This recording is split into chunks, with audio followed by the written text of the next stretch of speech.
कड़ाके की ठंड, एक गरीब परिवार और भगवान शिव की ऐसी परीक्षा जो आत्मसम्मान को हिला दे। जब माँ पार्वती ने देखा कि मासूम बच्चे ठंड से कांप रहे हैं तो उन्होंने मदद संगीत करनी चाहिए। लेकिन अगले ही पल गरीब पिता ने वो कपड़े बाहर फेंक दिए। क्यों? क्या दान लेना पाप संगीत है या आत्मसम्मान सबसे बड़ा धर्म? जो आगे हुआ वह भगवान शिव की लीला संगीत थी, जिसने इस गरीब परिवार की किस्मत बदल दी। इस कहानी को अंत तक जरूर देखिए संगीत, क्योंकि इसका संदेश आपकी सोच बदल देगा। एक समय की बात है, भगवान शिव और माँ पार्वती संगीत पृथ्वीलोक पर घूमने आए। तब माँ पार्वती ने देखा कि पृथ्वीलोक पर बहुत सर्दी है। उन्होंने महादेव से प्रश्न संगीत किया, प्रभु यहाँ पृथ्वीवासी तो सर्दी से बहुत परेशान रहते हैं, किंतु कैलाश पर्वत पर संगीत तो हमेशा सर्दी रहती है, लेकिन हमें कभी भी कोई परेशानी नहीं होती। तब महादेव ने कहा, देवी यह मृत्यु लोक है, यहाँ मनुष्यों को सभी कष्ट सहने पड़ते हैं, किंतु ये सारी ऋतुएं तो हमारी बनाई हुई हैं, फिर यह हमें कैसे प्रभावित कर सकती हैं? ये सुनकर पार्वती जी ने बोला, संगीत स्वामी लेकिन इतनी सर्दी में यदि सब परेशान है तो हमेशा ऐसा मौसम कर दीजिए, फिर किसी को कोई कष्ट नहीं होगा। शिव जी यह सुनकर मुस्कुराने लगे और उन्होंने कहा, इस पृथ्वीलोक पर कहीं पर्वत है, कहीं सूखा संगीत रेगिस्तान, इसीलिए सबके अनुसार मौसम बदलते रहते हैं। उसी समय संगीत एक गरीब मजदूर विनोद ठंड से कांपता हुआ ठेला चलाकर अपने घर आया। दरवाजे पर ही उसके बच्चे साक्षी और रोहित ने उन्हें रोक लिया। साक्षी ने कहा, पिताजी संगीत आप मेरे लिए गर्म कपड़े नहीं लाए? ये सुनकर रोहित बोल पड़ा, तेरे लिए नहीं पिताजी, सिर्फ मेरे लिए गर्म कपड़े लाने वाले थे पिछले साल, तेरे लिए कपड़े आए थे, फिर क्यों जिद कर रही है? ये सुनकर साक्षी बोली, नए कपड़े कहाँ थे? पिछले साल तो माँ कहीं से मेरे लिए पुराने कपड़े लाई थी और उन्हें अच्छे से साफ करके संगीत नया जैसा बना दिया था। उनकी बातें सुनकर विनोद ने कहा, मैं तुम दोनों के लिए नए कपड़े लाऊंगा, बस कुछ दिन रुक जाओ, वैसे भी अभी इतनी संगीत सर्दी कहाँ पड़ी है कि नए कपड़ों की जरूरत पड़े। उसकी बात सुनकर रोहित ने जवाब दिया, पिताजी आप तो दिन रात ठेला खींचते हो, आपको ठंड कहाँ से लगेगी? आपको सर्दी में भी पसीना आ जाता है, हमसे पूछो सर्दी संगीत में कैसे ठिठुरते रहते हैं।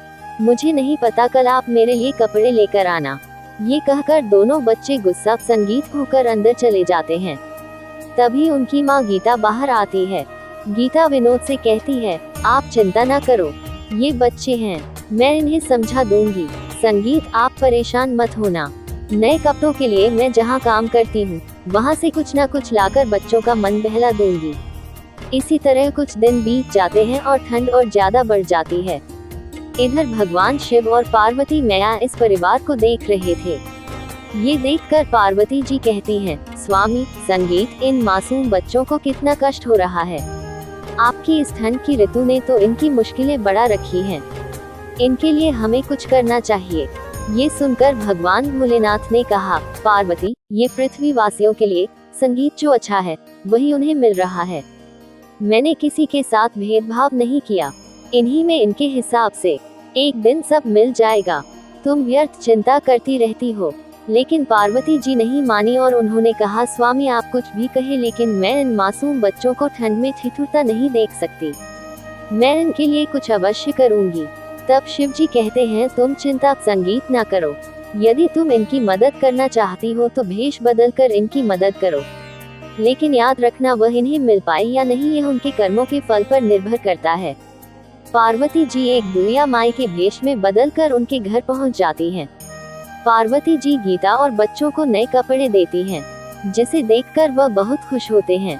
गीता उनसे कहती है, माँ जी आप कौन हो और हमारी मदद क्यों कर रही हो?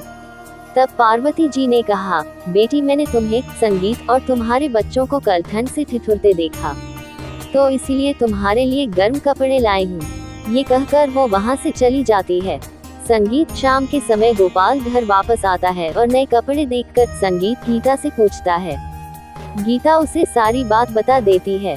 ये सुनकर संगीत विनोद कहता है, ऐसा कैसे हो सकता है, जरूर तूने अपनी सेठानी के संगीत घर चोरी करके उस पैसे से यह कपड़े खरीदे होंगे, इनको बाहर फेंक दे, नहीं तो मैं तुझे घर से बाहर निकाल दूंगा।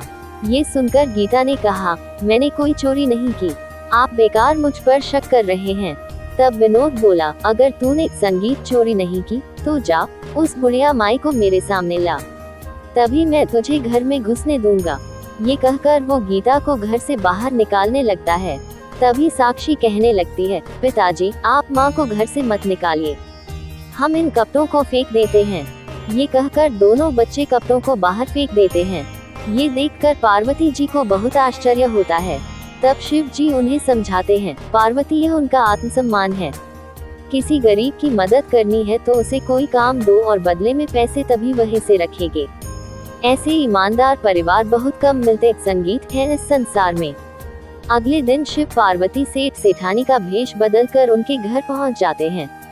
सेठ जी कहते हैं, विनोद तुम बहुत मेहनती हो, मेरा पास ही एक बड़ा संगीत घर है, तुम सब उसमें रहो, उसकी देखभाल करो, तुम जितना कमाते हो उससे 4 गुना संगीत मिलेगा और तुम्हारे परिवार का रहने खाने का इंतजाम हम कर देंगे। विनोद ये सुनकर बहुत खुश होता है। वे अपने परिवार के साथ सेठ जी के मकान में जाकर रहने लगता है, जहां उन्हें खाने के लिए बढ़िया खाना, पहनने के लिए गर्म कपड़े और बदले में घर की देखभाल करने का काम मिलता है। एक दिन बाद सेठ और सेठानी बने शिव पार्वती उन्हें सब सौंप कर वापस चले जाते हैं। अगर आपको हमारा वीडियो पसंद आया तो प्लीज इसे संगीत लाइक करें, सब्सक्राइब करें और बेल आइकन दबाएं।